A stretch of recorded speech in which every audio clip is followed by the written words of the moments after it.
Bienvenidos al Bibliófilo. Ya que en esta época están tan de moda los conteos, los top de los mejores libros que leí el año pasado, me decidí a hacerlo yo también. Entonces hoy voy a hacer el video de los 7 mejores libros que leí en el 2020.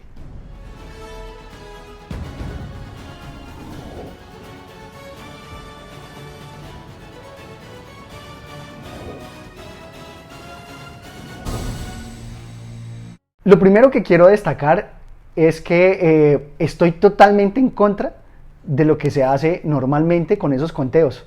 Abundan en internet los videos donde nos dicen el top de los 10 libros más interesantes que leí en el 2020. Y me parece que como sociedad la crítica que tenemos es por qué queremos todo clasificarlo y volverlo tan pueril como un conteo. Más aún, cuando se menciona que es el top en vez de o el ranking, usando esos anglicismos, en vez de los mejores 10 libros u otro tipo de conteos. Pero lo que más me parece triste en este tipo de videos es que estas personas escogen pues un número aleatorio. Dado que nos basamos en un sistema decimal, por lo general hacemos 10, pero hay inclusive unos que dicen no sé, 7, 8, para mí el número sería arbitrario. Más aún cuando son los libros que ellos eligieron leer en ese año, pero no quiere decir que hayan sido publicados, no ofrecen ningún otro motivo de por qué ese conteo se refiere a esos libros. Inclusive he visto videos en donde les hacen una segregación o una categorización, ni siquiera por género de lo que trata el libro, sino por el tamaño de las páginas. Entonces, como las mejores 10 novelas cortas, pues ese tipo de cosas me parece totalmente absurdo. Hago este video porque inclusive quería ser irónico al presentar este tipo de conteos y se lo comenté a mi hermana. Y ella me dijo, sí, qué emocionante, haga ese conteo. Y pues me parece sorprendente que todo mundo en la sociedad esperamos ver ese conteo. Todos queremos ver como si de alguna manera ese conteo o ese listado nos diera un resumen o nos quitara la tarea de leer las obras. Al contrario, pienso que así se perdería en ese ranking obras de gran calidad, solamente por llegar a un número, solamente por completar los 10. En esos 10 pueden quedar perdidos gran cantidad de obras de gran calidad que se leyeron en el año. Por lo tanto, eso es uno de los aspectos que me parece más triste en esa puerilización que hacemos. Ahora, también existen abundantes videos que hacen los booktubers o las personas interesadas en subir videos de libros que ponen el book tag vergüenza. Y la verdad me da vergüenza tener uno que poner un book tag vergüenza. Sencillamente un libro te gustó o no te gustó. No hay vergüenza en ello. ¿Por qué va a haber vergüenza? Es precisamente esta sociedad de consumo que nos invita a decir, no, hay algo que me da vergüenza en un gusto particular. Desde que el libro exista, muy seguramente, así como en las películas, si algunas veces estamos con ánimo de acción, pues vamos a disfrutar una película de acción. Si estamos en ánimo con reírnos, pues así el tema sea muy soso, en una película de comedia, pues también nos vamos a divertir. Entonces no entiendo por qué esa parte de vergüenza, cuando en realidad pues un libro ha sido publicado, como nos lo decía Borges en una de sus prólogos, muy seguramente tú eres el lector elegido que va a disfrutar de su lectura. Entonces pienso que ese es otro de los temas que debemos abolir completamente. Más aún, en esta abundancia de booktubers, se presentan también ellos mismos con ese listado, como si el criterio de ellos fuera de alguna manera importante para determinar cuáles son los libros que se deben leer. Más aún, ellos presentan y exhiben en internet su capacidad lectora, diciendo, me leí en este año 60 libros, 70 libros. Pues la verdad eso me parece como si fuera una falta de amor propio, una falta de confianza en sí mismos, que quieren exhibir al mundo la capacidad lectora que tienen. No se sabe si todos esos libros los leyeron realmente a conciencia, si solo lo ojearon o si pasaron las letras sin realmente captar el significado de una profundización en la obra. Y por eso pues muchos dicen y se exhiben como mercachifles de libros, diciendo, sí, me leí estos libros y por eso el orden de los libros que mejor me parecieron son estos. ¿Qué es esto? ¿Qué estamos haciendo nosotros de nuestra sociedad cuando queremos puerilizar y queremos banalizar todo de esa manera, al ponerle una etiqueta de el número 1?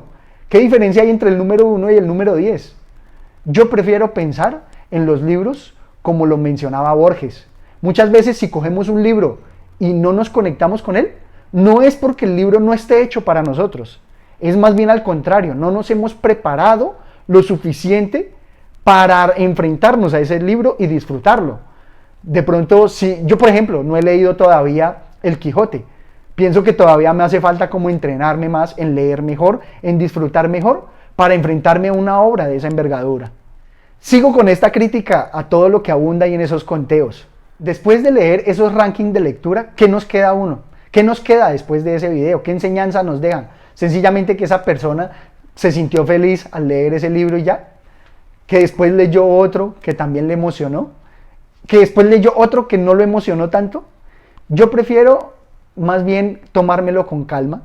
Leer los libros que me apasionan. Algunos no van a ser tan buenos como la expectativa que nos creamos con respecto a ellos. Pero muy seguramente vamos inclusive a aprender nuevas palabras. Nomás en eso, en ese tiempo que le dediquemos al libro, vamos a enriquecernos enormemente. Yo por eso estoy en contra de esa puerilización de los rankings y decir que un libro está en un top 1 y otro está menor. Prefiero inclusive dejarme aconsejar por lectores mucho más avesados, inclusive no tanto por lectores, sino más bien por casas editoriales, donde ya uno define, por ejemplo, cuáles son obras clásicas, cuáles son géneros de tu gusto, como son los policíacos, como son la ciencia ficción o inclusive la divulgación científica. Entonces, por eso sigo criticando esos rankings, porque inclusive he visto pocos, muy pocos booktubers que referencien poemarios. Siento que pues ellos hablan de lo que va contando una historia y por eso nos enfocamos casi siempre en novelas.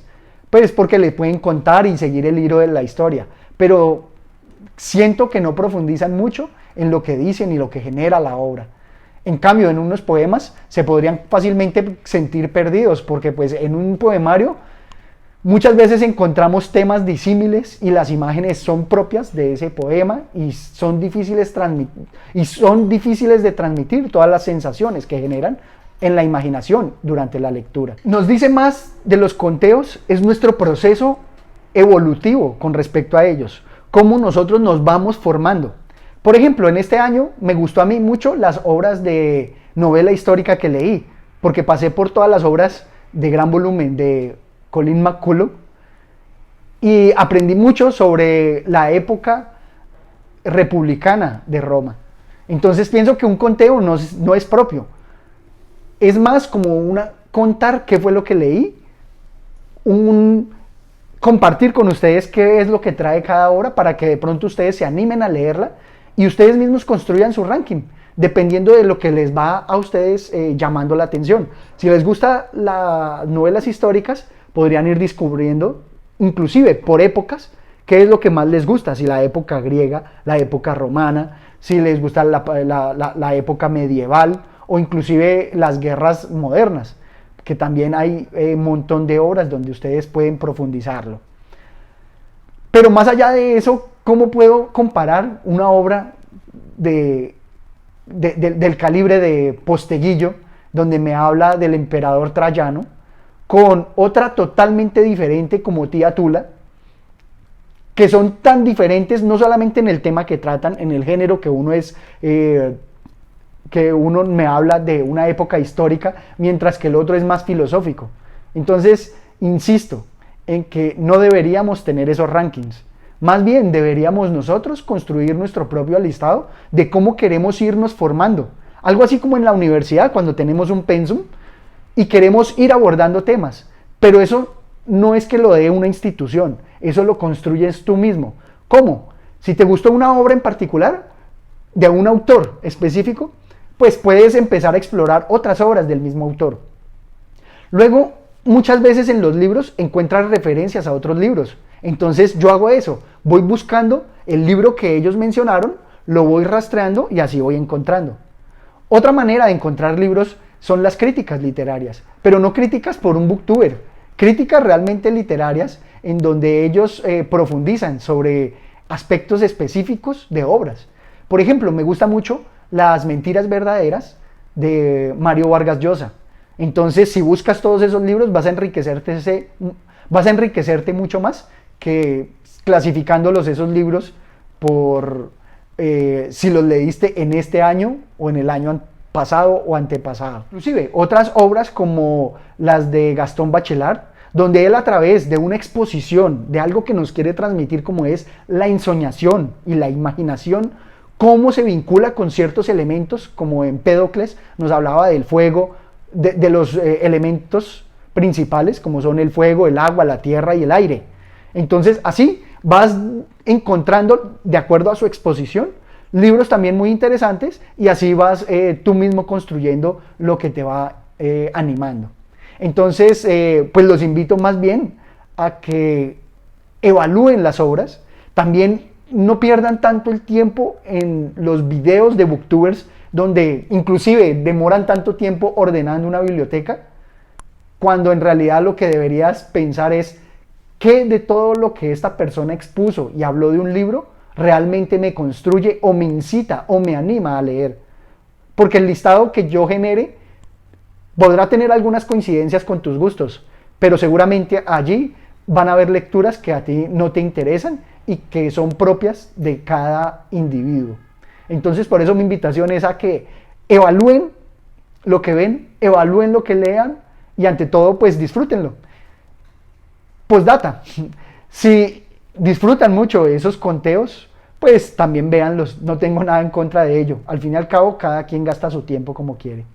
Gracias.